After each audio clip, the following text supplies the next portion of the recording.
기대해 나에게 주신 하루를. 때론 피곤하고 일어나기 싫고 널 깨우는 알람 소리에 짜증도 나겠지만. 안녕하세요. 오늘도 푸른 말씀 임세휘 목사입니다. 반갑습니다. 주무시지 않고 나를 지키셨네. 오늘을 나에게 주셨네.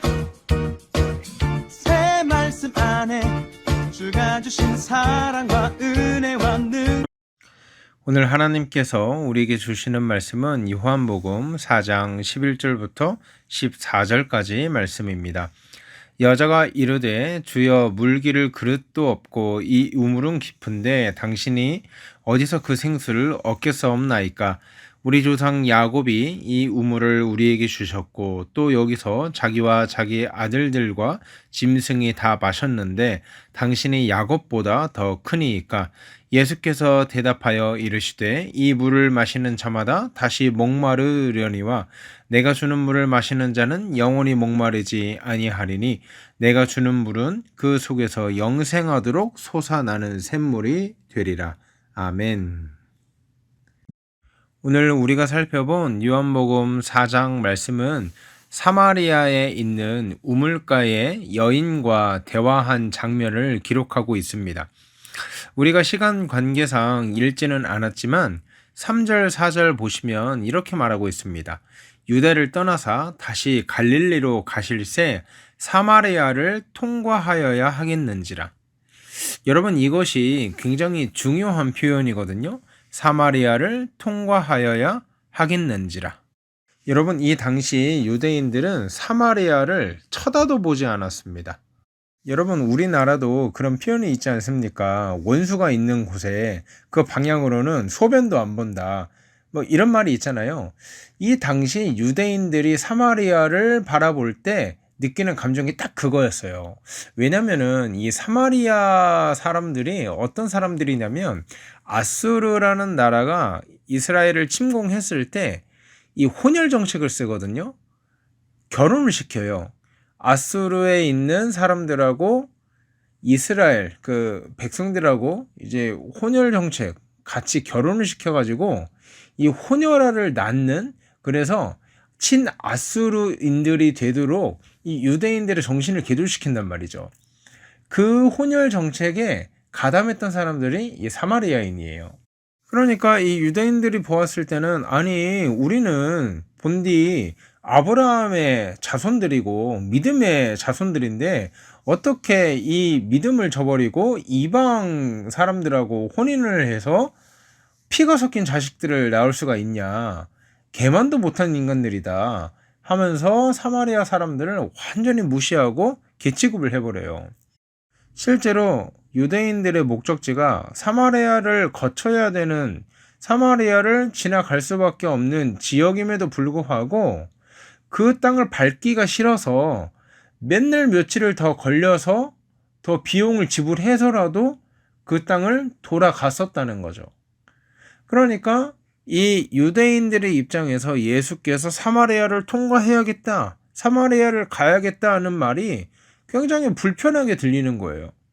여러분, 그런데 예수님은 왜 하필 그 더럽다고 소문난 땅, 그 당시 인식에 더럽은 땅, 그리고 개처럼 무시받던 족속들이 살고 있던 사마리아 땅을 찾아갔을까?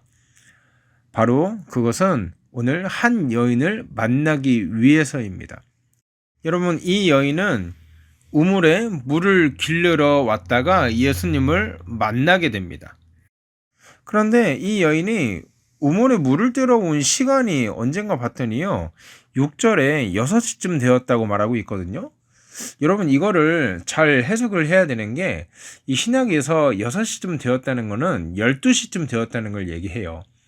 이 숫자에다가 6을 더하면 지금 현대 우리가 사용하고 있는 이 시간 개념이 완성이 되거든요. 그러니까 12시쯤 물을 기르러 온 거예요. 한창 땡볕이 쨍쨍 내리칠 때 그때 물을 기르러 온 거예요. 일반적으로 이 당시 사회 문화 관습을 살펴보면 물을 뜨러 활동하는 시간은 해가 진 좀 이렇게 날이 선선해진 그 시간을 이용해서 물을 뜨곤 했는데, 이 여인은 어찌된 일인지 해가 가장 뜨거울 때 물을 뜨러 왔다는 거예요. 왜 그렇습니까? 사람들 눈을 피해서 혼자 외롭게 물을 뜨러 왔다는 거죠. 왜 그럴 수밖에 없었냐면요, 이 여인은 참 불쌍한 여인입니다. 왜냐면 남편이 많아요. 남편이 많은 정도가 아니라, 그냥 단순하게 남편이 많은 정도가 아니라 5명이나 있어요. 이전에 남편이 5명이었고 지금 살고 있는 남편도 이 여인의 남편이 아니래요. 그러니까 이 여인이요, 사마리아 사람인 것도 사람들로부터 손가락질 받을 만한 건데, 그 중에서도 문란하고 윤리적, 도덕적으로 손가락질 받고 지탄받을 삶을 살아가고 있던 여인이라는 것을 우리가 확인할 수 있다는 거죠. 바로 예수님은 이 여인을 만나기 위해서 사마리아를 거쳐 가십니다. 아무도 찾지 않는 땅이었지만 예수님은 이 비천한 여인을 만나기 위해서, 이 삶의 깊은 수렁에 빠져서 허우적거리는 이 여인을 만나기 위해서 의도적으로 사마리아를 통과해 가십니다. 여러분, 우리 구주 예수님은요, 우리를 만나기 위해서 가장 비참하고 비천한 자리로 오신 분이에요. 예수 그리스도의 삶과 죽음이 모두 다 비참한 자리에서 시작해서 비참한 자리로 끝이 났어요. 여러분, 예수님의 탄생을 한번 생각해 볼까요? 낮고 천한 우리 인간들에게, 그것도 말구유에서 가장 비천한 곳으로 탄생하셨어요. 또 죽음은 어떻습니까? 그 당시 사람들로부터 가장 비참한 죽음이라고 여겨졌고, 또 가장 비참하고 가장 절망적인 사형 도구인 십자가에서 생을 마감하지 않았습니까? 예수 그리스도의 삶은 비참함으로 시작해서 비참함으로 끝이 나요. 근데 그 비참함에서 시작해서 비참함으로 끝이 나는 그 삶을 누구를 위해서? 바로 저와 여러분들을 위해서 찾아오셨다는 거죠. 그분이 모르고 이 땅에 찾아온 것이 아닙니다. 모르고 있다가 이 땅에 딱 와보고 나니까 너무나 힘들고 너무나 고통스럽게 죽어야 하는 그 현실을 맞닥뜨린 것이 아닙니다. 그분은요, 얼마나 비참하게 탄생해야 했고, 또 얼마나 고통스럽게 살아가야 했고, 또 죽기 전에 얼마나 수치스럽게 시간을 견뎌야 했고, 또 죽는 바로 그 순간까지 얼마나 고통스럽고 절망스러운 모습으로 죽어야 했는지를 이미 다 알고 계셨습니다. 하지만 저와 여러분들을 위해서, 저와 여러분들을 만나기 위해서 그 모든 비참함을 감수하고 이 땅에 오셨고, 우리를 사랑하셨고, 우리를 위해서 십자가를 지셨고, 우리의 죄를 모두 용서하여 주셨고, 우리를 구원해 주셨습니다. 이것이 예수 그리스도의 찾아오심입니다.